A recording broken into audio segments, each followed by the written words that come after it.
Yun, ayan naman po tayo mga kamatik. Ayan, meron naman po tayo dito isang boksingero. Ayan, si Idol Milan Melindo. Ayan. At ito nga po, muntik nang lumipad ang kanyang ibon dahil sa oras ng kanyang timbang.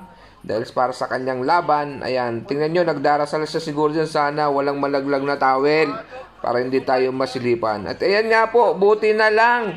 Buti na lang. At yung pagtanggal dahil sa sobrang excited ng kanyang kasamahan, bigla niyang tinanggal yung towel. Ayan, buti na lang di lumipad yung ibon ni Idol. Ayan, at syempre, yung isa natin kasamahan dyan, yung ating mga round girl. Ayan, makikita nyo dyan, nandyan si ate. Ayun, papakita po nila dyan. Ayan si ating round girl. Ayan na, ayan na, ayan na. Ayan, tuwan-tuwa si ate round girl. Ayan, si ating round girl. Mapapasana all siya, oh. Tingnan nyo. Ayun, tuwang-tuwa siya. At yun, siguro nakita niya yung pet ni Idol Milan. Kaya nakangiti siya. Ayan, hanggang sa muli.